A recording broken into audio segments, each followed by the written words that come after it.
الشیطان الرجیم بسم اللہ الرحمن الرحیم۔ تعلیم الاسلام اور اس کا ماشاءاللہ سے چوتھا حصہ ہمارا شروع۔ کفر اور شرک کا بیان، یہ دیکھیں یہ چوتھا حصہ ہے اور 19 پیج نمبر ہے۔ سوال، کفر اور شرک کسے کہتے ہیں؟ جواب، جن چیزوں پر ایمان لانا ضروری ہے ان میں سے کسی ایک بات کو بھی نہ ماننا کفر ہے۔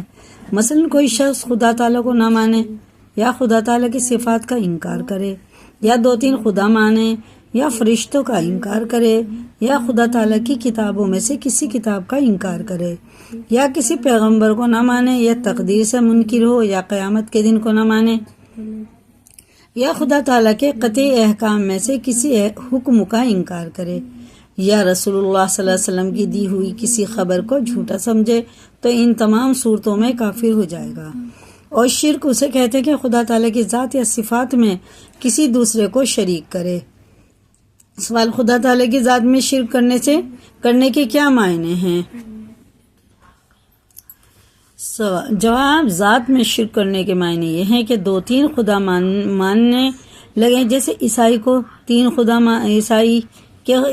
خدا ماننے کی وجہ سے مشرک ہیں، اور جیسے آتش پرست کے 2 خدا ماننے کی وجہ سے مشرک ہوئے، اور جیسے بت پرست کے بہت سے خدا مان کر مشرک ہوتے ہیں۔ سوال، صفات میں شرک کرنے کے کیا معنی ہیں؟ جواب، خدا کی صفات کی طرح کسی دوسرے کے لیے کوئی صفت ثابت کرنا شرک ہے، کیونکہ کسی مخلوق میں خواہ وہ فرشتہ ہو یا نبی، ولی ہو یا شہید، پیر ہو یا امام، خدا تعالیٰ کی صفتوں کی طرح کوئی صفت نہیں ہو سکتی۔ سوال، شرک پھر صفات کی کتنی قسمیں ہیں؟ جواب، بہت سی قسمیں ہیں، یہاں پر ہم چند قسموں کا ذکر کیے دیتے ہیں۔ اول، شرک فی القدرت، یعنی خدا تعالیٰ کی طرح صفت قدرت کسی دوسرے کے لیے ثابت کرنا۔ مثلا یہ سمجھنا کہ فلاں پیغمبر یا ولی یا شہید وغیرہ پانی برسا سکتے ہیں، یا میٹھا یا بیٹا بیٹی دے سکتے ہیں، یا مرادیں پوری کر سکتے ہیں، یا روزی دے سکتے ہیں، یا مارنا جلانا ان کے قبضے میں ہے، یا کسی کو نفع و نقصان پہنچانے پر قدرت رکھتے ہیں۔ یہ تمام باتیں شرک ہیں۔ شرک فی العلم کہ خدا تعالیٰ کی طرح کسی دوسرے فی العلم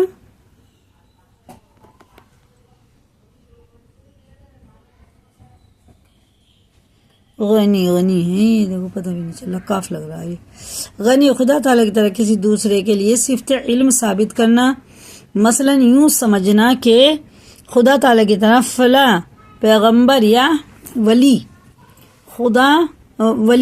وغیرہ غیر کا علم رکھتے ہیں، یا خدا کی طرح ذرے ذرے کا انہیں علم ہے، یا ہمارے تمام حالات سے واقف ہیں، یا دور نزدیک کی چیزوں کی خبر رکھتے ہیں، یہ سب شرک فی العلم ہے۔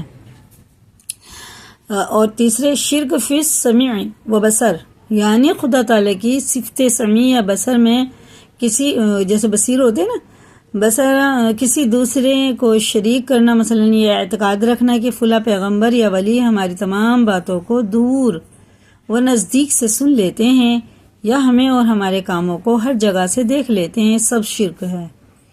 شرک فی الحکم، یعنی خدا تعالیٰ کی طرح کسی اور کو حاکم سمجھنا اور اس کے حکم کو خدا کے حکم کی طرح ماننا۔ مثلا پیر صاحب نے حکم دیا کہ وظیفہ نماز عصر سے پہلے پڑھا کرو، تو اس حکم کی تعمیل اس طرح ضروری سمجھے کہ وظیفہ پورا کرنے کی وجہ سے عصر کا وقت مکروہ ہو جانے یا نماز قضا ہو جانے کی پرواہ نہ کرے، یہ بھی شرک ہے۔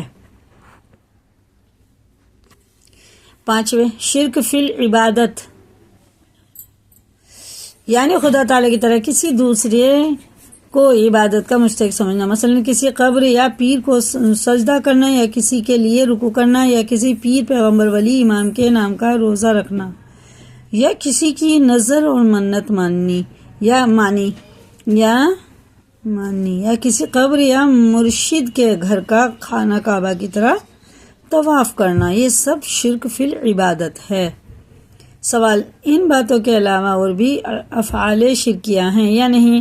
ہاں، جواب ہاں، بہت سے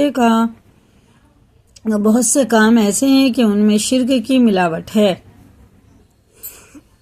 یا ان تمام کاموں سے پرہیز کرنا لازم ہے۔ وہ کام یہ ہیں: نجومیوں سے غیب کی خبریں پوچھنا، پنڈت کو ہاتھ دکھلانا، کسی سے فال کھلوانا،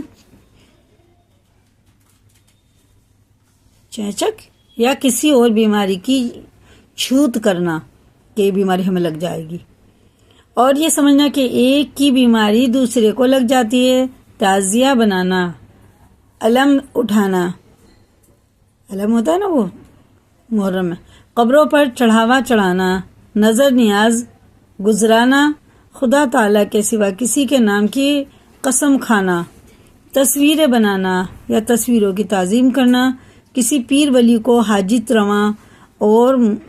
رواں مشکل کشا کہہ کر پکارنا، کسی پیر کے نام کی سر پر چوٹی رکھنا، یا محرم میں اماموں کے نام کا فقیر بنانا، قبروں پر میلہ لگانا وغیرہ، یہ سب بری باتیں ہیں۔ اب آئے گا بدعت کا۔ اسی کو یاد کریں، لائک کریں، شیئر کریں، اور دوسروں کو بھی شیئر کر کے اور سبسکرائب کریں۔